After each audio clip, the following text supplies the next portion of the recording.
Seja bem-vindo, seja bem-vinda ao Inteiro Teor. Aqui você vai ficar por dentro das decisões da Justiça Federal na Primeira Região. Fique com a gente! TRF da Primeira Região assegura trabalhador incorporação do tempo como aluno-aprendiz para fins previdenciários. TRF1 garante a estudante que já cursou ensino superior o direito de ingressar em segunda graduação com financiamento pelo FIES. Tribunal Regional Federal da Primeira Região reconhece isenção fiscal ao SEBRAE pela natureza do serviço social prestado. Saiba mais agora no Inteiro Teor.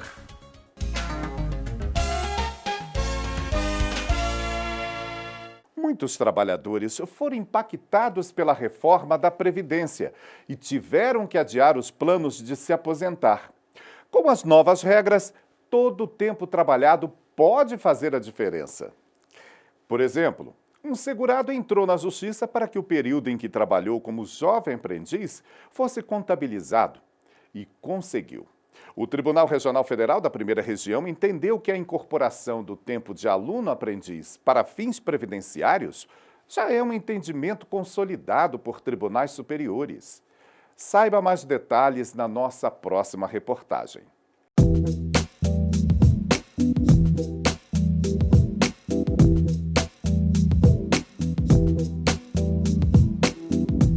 Em pouco tempo, Renata vai poder se dedicar totalmente à arte e às plantas que tanto ama. Ela, que hoje é servidora pública, está prestes a dizer adeus ao posto de trabalho. Estou na expectativa de aposentar, se Deus quiser, ano que vem. Renata já poderia ter se aposentado antes. Ela começou a trabalhar aos 17 anos, como secretária na empresa do pai. Mas as primeiras experiências profissionais não foram registradas na carteira.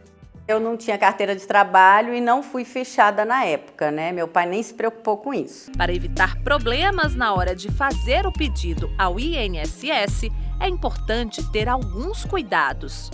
Guarde o seu contrato de trabalho, guarde bem a sua carteira de trabalho e verifique se todas as informações estão sendo lançadas no CNIS, é o Cadastro Nacional de Informações Sociais do INSS, que ele pode acessar virtualmente pelo Meu INSS, onde ele vai fazer uma senha virtual e virtualmente, sem necessidade de ir na agência, ele pode confirmar mês a mês se aquelas informações estão sendo lançadas e também poder contar com as informações do Ministério do Trabalho. Mas um segurado teve o pedido de aposentadoria negado porque o INSS não reconheceu o período em que trabalhou como jovem aprendiz em um colégio agrícola de Rio Verde, em Goiás. Foi entre junho de 1973 e dezembro de 1976. Inconformado com a decisão, o trabalhador recorreu à justiça. Em primeira instância, o juiz entendeu que a certidão de tempo escolar comprova que, no período alegado, o segurado estudou em regime de semi-internato em uma escola técnica federal. Lá, ele recebia da União remuneração, mesmo que de forma indireta, com alimentação e atendimento médico.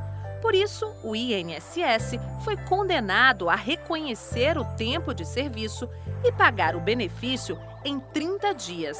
Mas o Instituto não concordou com a sentença. O caso foi parar no Tribunal Regional Federal da Primeira Região, em Brasília. Ao analisar o processo, o relator, Cristiano Miranda de Santana, lembrou que a contagem de tempo de aluno-aprendiz para fins previdenciários já está consolidado pelo STJ. Por isso, o magistrado manteve a decisão de primeira instância e condenou o INSS. Já há algum tempo, a jurisprudência se consolidou, sobretudo a jurisprudência do Superior Tribunal de Justiça, no sentido de que o tempo de contribuição como aluno-aprendiz, onde na verdade havia uma relação ou um vínculo de subordinação indireta ou empregatício indireto, deve sim ser considerado como um tempo ficto de contribuição e deve ser levado em consideração para a aposentadoria. O programa de aprendizagem é muitas vezes a porta de entrada para os estudantes, a oportunidade da primeira experiência profissional. A Lei 10.097 de 2000 obriga empresas de médio e grande porte a contratar jovens com idade entre 14 e 24 anos como aprendizes. As empresas são obrigadas a contratar de 5% a 15% de seus quadros, cargos que demandam formação profissional na condição de aprendizes. Então a aprendizagem é importante para a formação profissional do jovem. Que o diga Gabriel, que aos 16 anos já é um jovem aprendiz. Eu sempre procurei desde os 14 anos, quando eu fiquei sabendo que eu pude tirar a carteira de trabalho, eu procurei sempre já querer me adaptar à área de trabalho. Porque além de contar já como aposentadoria, como carteira assinada, já é uma experiência para quando eu encerrar o contrato aqui, eu já posso ter experiência para ser contratado em outra área, em outra empresa. Uma via de mão dupla, bom para o aprendiz, mas também para a empresa. Uma forma de ajudar esse jovem a dar os primeiros passos na vida profissional. Nosso objetivo aqui é que essa pessoa saia daqui com a possibilidade de ser engajada no mercado de trabalho. Como qualquer outro trabalhador, o Gabriel poderá contar com o tempo dessa primeira experiência lá na frente, quando for se aposentar.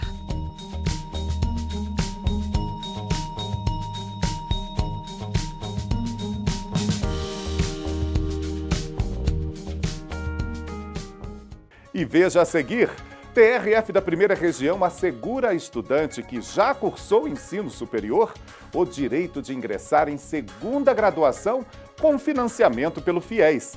Tribunal Regional Federal da Primeira Região reconhece isenção fiscal ao SEBRAE pela natureza do serviço social prestado. É já, aqui no Inteiro Teor.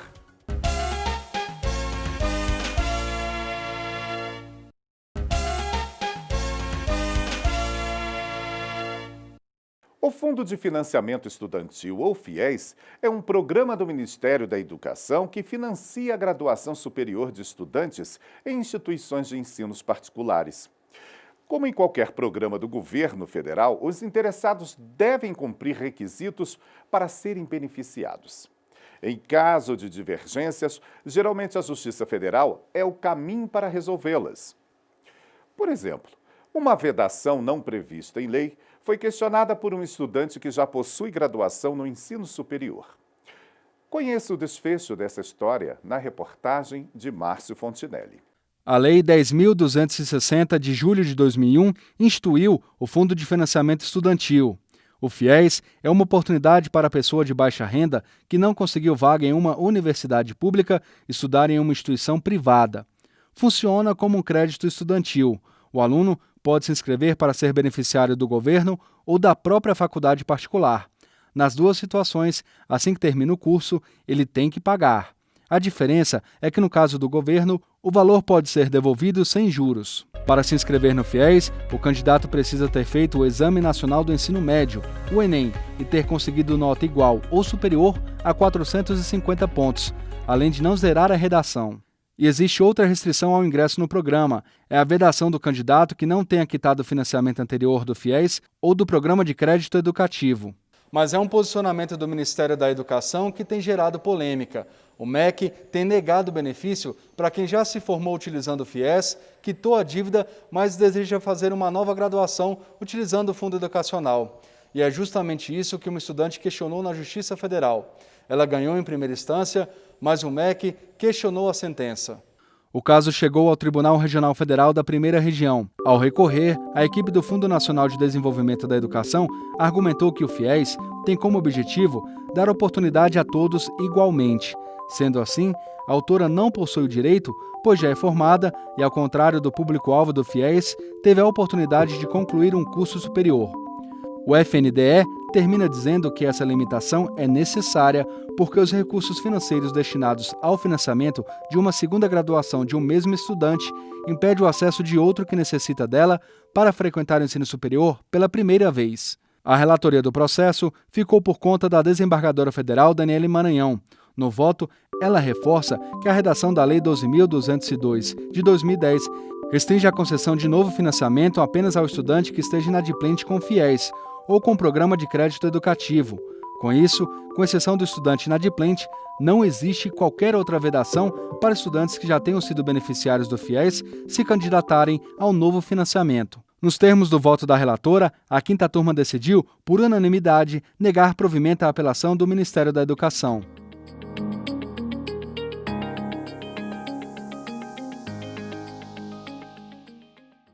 Assistência social, consultoria, treinamento profissional, pesquisa, assistência técnica e lazer.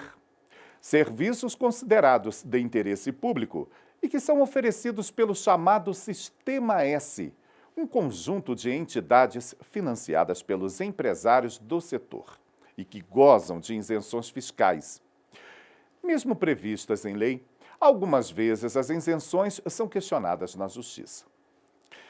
Em um desses casos, o TRF da Primeira Região reconheceu o direito à isenção fiscal do SEBRAE, pela natureza do serviço prestado pela instituição. A repórter Daniela Garcia dá mais detalhes. Uma entidade privada sem fins lucrativos criada em 1972 para oferecer suporte aos pequenos negócios. Esse é o SEBRAE, Serviço Brasileiro de Apoio às Micro e Pequenas Empresas. No site mesmo, há cursos, dicas, orientações, além de outras informações relacionadas a negócios. Como foi criada por lei como uma instituição de natureza beneficente, goza de isenção fiscal e não precisa de certificado específico para ter imunidade tributária. Mas o SEBRAE, no estado do Ceará, estava sendo cobrado e decidiu entrar com uma ação na Justiça para afastar a exigência de pagamento das contribuições sobre Seguridade Social, como o PIS, Salário Educação e a contribuição previdenciária patronal. Alegou ter imunidade tributária por ser um serviço social autônomo sem fins lucrativos pertencente ao Sistema S. Pediu para afastar a necessidade de apresentação do certificado específico e solicitou ainda a devolução dos valores recolhidos nos últimos 5 anos. Já em primeira instância, a Justiça Federal no DF atendeu aos pedidos, considerando a isenção conferida pelos artigos 12 e 13 da Lei 2.613 de 1955. O caso foi parar no Tribunal Regional Federal da Primeira Região após recurso da União. A apelante sustentou incompatibilidade de tais artigos com a Constituição Federal. O relator, juiz federal convocado Marcelo Albernaz, destacou que o SEBRAE tem natureza de entidade beneficente decorrente da própria legislação, visto que foi criado por lei.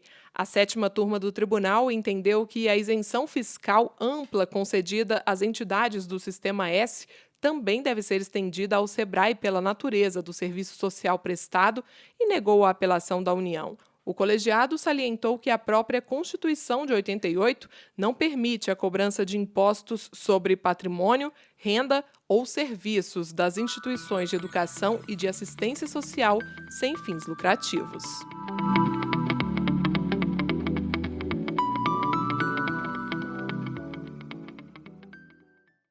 E a gente termina o programa convidando você para visitar nosso portal e acompanhar o TRF1 nas redes sociais, Facebook, YouTube e Instagram. Até o nosso próximo programa. Tchau!